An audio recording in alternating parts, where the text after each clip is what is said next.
Welcome to Redvee TV's instant fan reaction supported by A-Star Recruitment for the 2021 season following St Helens playoff semi-final.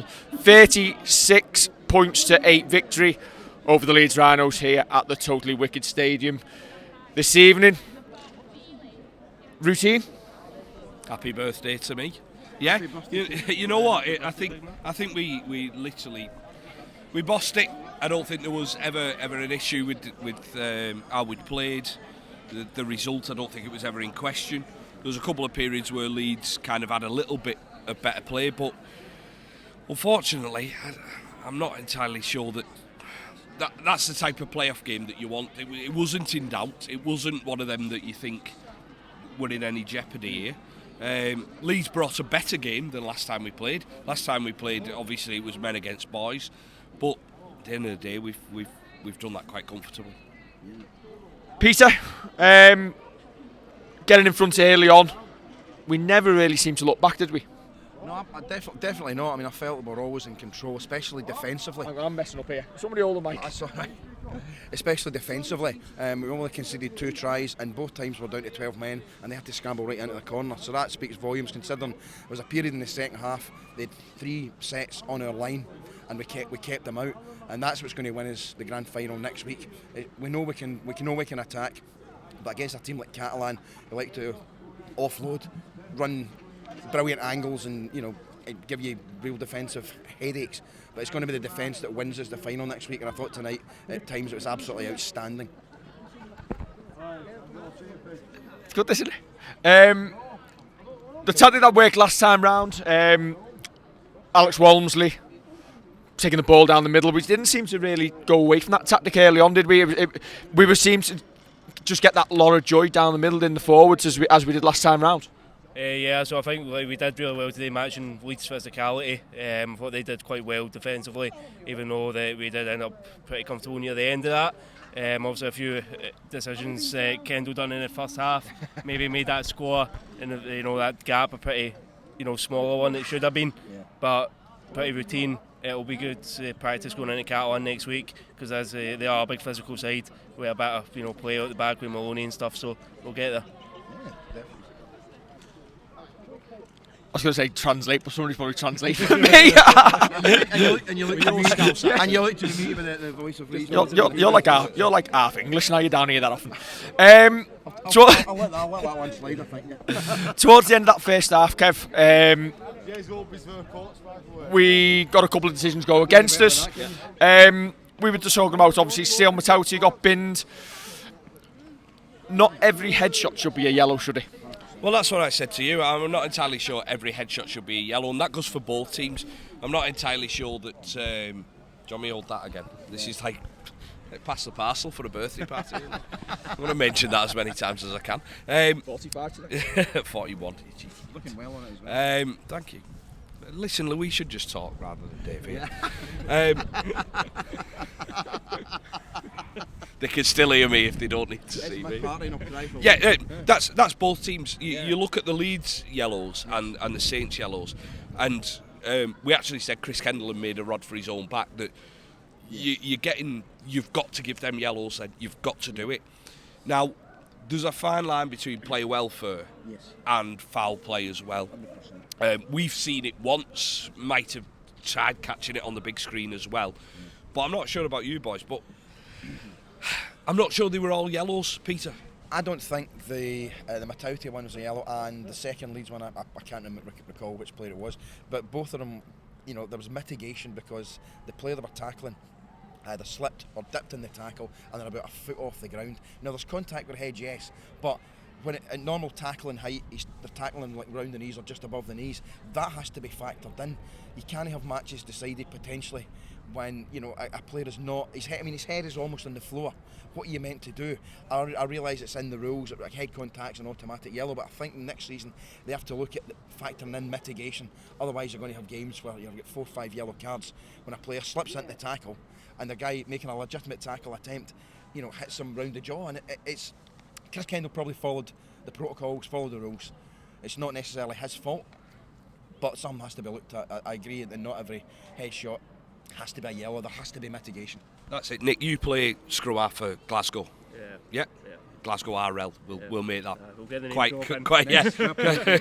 quite clear. Yeah. And that's it. Listen, even if a player's slipping, they're making contact with the head, and that's where the referee is going to say, listen, there is still contact with the head.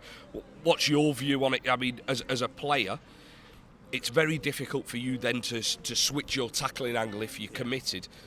Do you agree with Peter? Is it one of them that you've got to mitigate for a player who's already committed to that tackle? Yeah, I think you got to look at the situation. Of course, playing scrum half, I get smashed off the ball more than I get actually tackled on it. So it's one of those ones. You can tell by his face, can't you? It depends what the referee's obviously been told beforehand. Obviously, the NRL, they had the big clamp down on the headshots and everything during that magic round they had, where they had like countless players getting binned all the time. So don't know if maybe that's something that's been told by the officials prior to the game, that it's something to concentrate on, is the actual headshots and high tackles. But again, nobody goes in there to purposely injure somebody, so I think it does have to be similar to the way Rugby Union do it, where they do have the mitigation factor, and they go, he slipped, so it's not a deliberate headshot or anything. So from a playing point of view, I think they need to start going down that route rather than just be like, it's a headshot, and it's a yellow. So I think that's the way it needs to start going. You have to factor in the fact that, as you say, the tackler has a split second to adjust, and it's not humanly possible. If a player dips or slips, or the guy's going to make the second tackle, the first player brings him half down, and then that player's going to tackle him around here, and then suddenly it's down there. Kev's fan club there, ladies and gentlemen. Before I give this back to Dave, have you got any worries about Morgan Knowles or Sione Matautia getting banned next week? Everywhere they go, Rhinos get battered. Everywhere they go, everywhere they go, you shit bastards. I've got a sense of this. Everywhere they go, Rhinos get battered. Everywhere they go, everywhere they go, you shit bastards. Thanks very much. See you next year, lads. Anything without swearing in? Anyway, he's got the mic. Anyway, I was asking a question then. Right, have you got any worries about Morgan Knowles or Sione Matautia missing next week? We shouldn't have, in terms of Matautia. The only thing that might go against him is he's had a few sin binnings and suspensions already. But they have to look at that as the mitigation.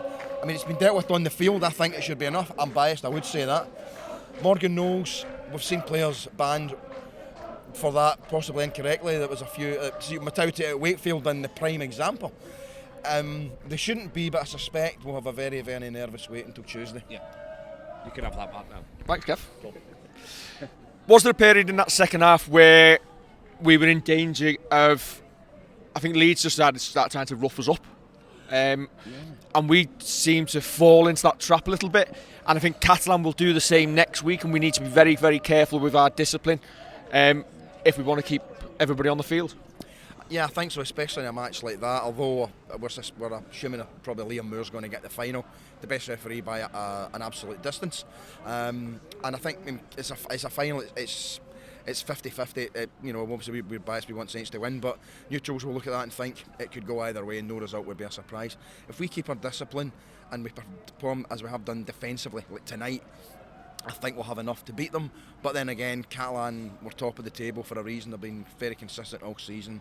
They've not just been big up the middle, they've had some flair out wide. They've got some good players like Arthur Morg, just running angles, and just his pace and his lack of height is causing problems as well.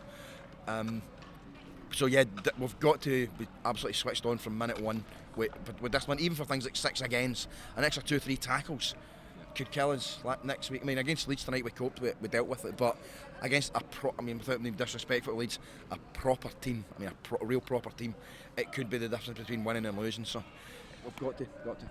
Yeah. Scored some good tries tonight. Spread the ball around pretty well. Kev on the Betfred last tackle show, you did Regan Grace first try scorer. How much money did you win? as much as you with Matautia. Oh yeah, and as much as you did with your score. I went for 38 points to 6, didn't I? 36-8. So you win. I'll tell you about the Grace tries. He had absolutely no right to score either of them. Neither of them were a walk-in. You know, the first one, he burst through a couple of tackles, a lovely finish over the shoulder. The last one took some finishing as well, beautiful step. They weren't a walk-in by any manner of means. And, you know, he's bulked up a bit, Reeves. I mean, 3-4 years ago he probably wouldn't have scored either of those tries. But, I mean, there's so much about his game now where, you know, he's a threat, he's not a weak link in defence. Teams aren't kicking the ball high to him anymore because they know he's good under it. And as a winger, I mean, his finishing's just incredible. Both of those tonight were magnificent wingers finishes. He had no right to score either of them, and he's finished them beautifully. And Percy as well, another couple of brilliant finishes. It's our left edge is just on fire right now, isn't it? Confident for next week? Yeah, I think we'll do it pretty comfortably in the end up. Well, us three had a conversation in the concourse at St James's Park when we spoke about how we would react to the way we lost against Catalan in those last few minutes. And next week we will see how that plays out. Because the games we've had in between then, we've done what we had to do to get to the stage where we're at Old Trafford next week. But when we look them in the eye next week and we take to the field and we kick off, that's when we'll know if we've got any kind of worries about what happened in the last 5 minutes. I said that tonight though when obviously Morgan Knowles got sin-binned and they scored. I know they were still 14 behind in the end. We performed better than we did against Catalan. We tried to shut up shop a little bit. It's absolutely freezing, sorry. You just pointed at your own massive head. Oh yeah, right. We seemed to shut up shop a little bit more and just calm that game down there for 3 or 4 minutes, and then hit back and got the try that finished it off. So yeah, Conrad Harrell. Nice to see him performing in front of the Saints fans at the end of the game. I think he's just announced his own signing, hasn't he? Well, yeah, that's it. When you're looking round, nothing's been announced, and he's clapping And he's each side of the ground. Yeah. Over, isn't he? Yeah, and nothing's been announced with Theo Farge, but all of a sudden he starts walking down the tunnel. He starts. I mean, Leeds. They take God bless him. They take defeat very well, don't they? They take defeat very, very well indeed. Do you know what? It's the first time we've seen Leeds fans here in 4 years. Well, listen, Play off, they're normally watching the telly, aren't they? God bless them. tried. They've come over here, they've spent the hard-earned money, and they've been to Tesco. And putting the money into the local economy. Bought as much skull as they can probably muster. I think they've got 4 cans between 6 of them, and good on them. Listen, if they want to get drunk, they might as well have just got a load of shandy bassing. You're a man of extreme class, aren't you? Oh, I am, yeah.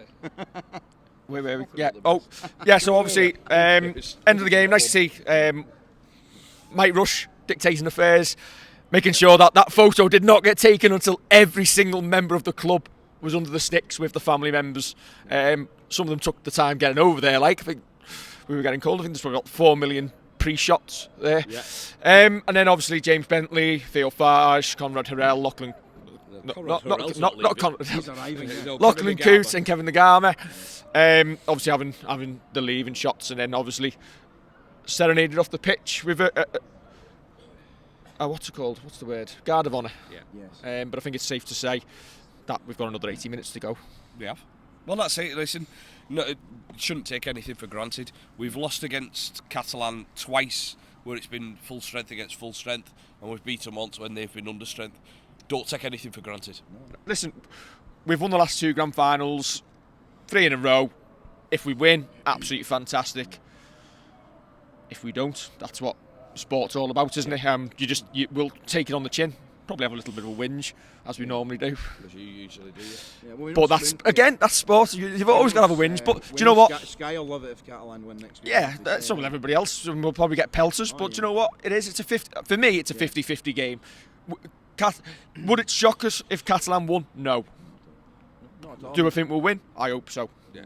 I think they might go in as slight favourites based on the head-to-heads. I think it'll go off scratch, assuming both sides line up as we should. We'll have to ask Betfred next week. Reverse psychology, this is what we're doing, making them the favourites, putting the pressure on them, because it's a new situation for them. But I expect Old Trafford next week it'll be like Wembley in 2007, like Wigan jerseys, Berry, string of onions. Right, Wigan fans have well gone into hiding by now. Wigan or whoever. And do you know what? That's the thing. We've got Catalan. If we get beat, who are we going to take pelters off? Because everyone. Warrington, don't get there. Wigan, awful. Leeds, Just turned them again. easily. So it is what it is. If we get beat next week, it's not going to be we've lost to a bad team. We'll have lost to a very, very good Catalan side, and it'll do a lot for the game in the south of France. That said, I hope we absolutely do them. Correct. Yeah. Don't forget to like, share, and subscribe, and we'll catch you next week for the Preview show on Thursday. Happy birthday, Kev. Thanks. There's your outshot for you show, there. just show them your skin. It's so good for your age. Thanks. Doesn't look like you've had a drink tonight at all. I know, and I've been out since 2. See you later.